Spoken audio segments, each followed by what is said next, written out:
देखिएगा, मैं आज सांख्यिकी का सेकंड पार्ट लेकर आया हूं।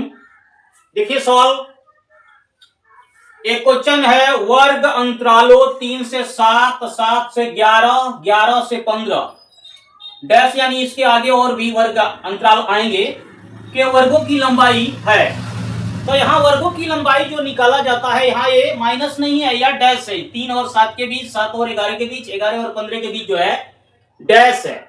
तो लंबाई, वर्गों की लंबाई या हाइट, कहीं कहीं हाइट भी पूछता है, तो ये वर्ग अंतराल जो दिए हुए हैं इसका अंतर जो होता है इसकी लंबाई होती है। ठीक है, तो देखिए यहाँ पे 3 से 7 है और 7 से 11 है, 11 से 15 है। तो दोनों वर्ग अंतराल का वो अंतर निकालेंगे, वही हमारा क्या होगा, वर्गों की लंबाई होगा। देखिएगा, 7 से 3 घटाएंगे 4 आएगा, 11 से 7 घटाएंगे 4 आएगा, 15 से 11 घटाएंगे 4 आएगा। यानी वर्ग अंतरालों के अंतर जो होते हैं, वर्ग अंतरालों के निम्न मान और उच्च मान के अंतर को ही वर्गों की लंबाई बोला जाता है। तो यहाँ पे 4 आ रहा है हर जगह, तो 4 इस वर्ग अंतराल का क्या होगा, लंबाई होगा। तो सी नंबर का ऑप्शन इसमें जो है 4, वो आंसर हो जाएगा।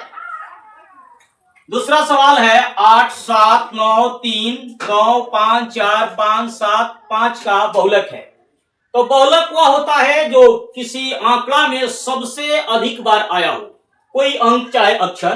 तो देखिएगा, इस आंकड़ा जो दिया गया है 8, 7, 9, 3, 9, 5, 4, 5, 7, 5 का, इसमें सबसे ज्यादा बार कौन आया है?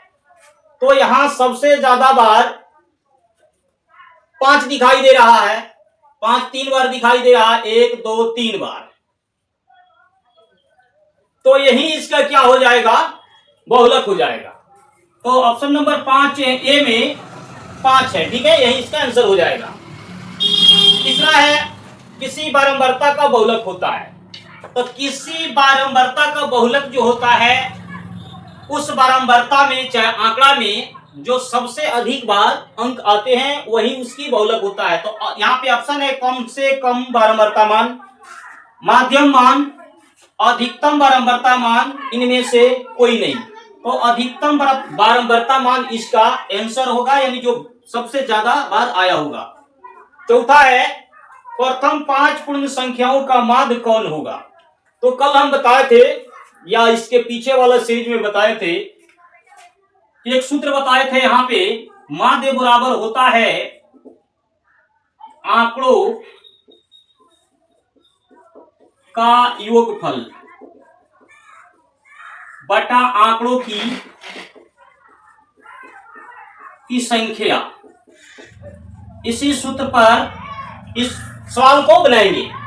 तो प्रथम 5 पूर्ण संख्याओं का माध्य, तो माध्य अगर यहां निकाल रहे हैं तो यहाँ पे प्रथम 5 पूर्ण संख्या, तो पूर्ण संख्या शुरू होता है 0 से, सब कोई जानता है।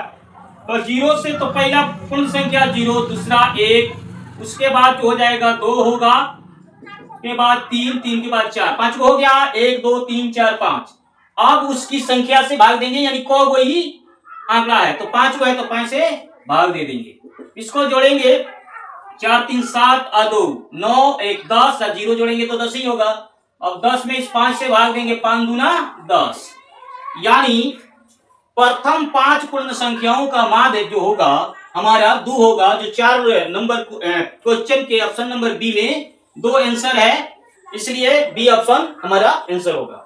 पांचवा सवाल है, संचयी बारंबारता वक्र कहलाती है। क्या कहलाती है संचयी बारंबारता वक्र? तो संचयी बारंबारता वक्र जो है त्वरण कहलाती है। अगला क्वेश्चन है, 13 और 19 के बीच समांतर माध्य है।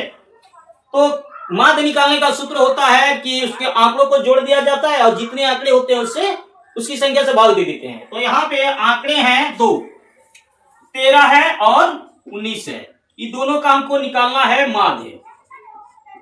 तो 2 से इसमें क्या करेंगे, भाग दे देंगे, काहे कि 2 ही को अंक है।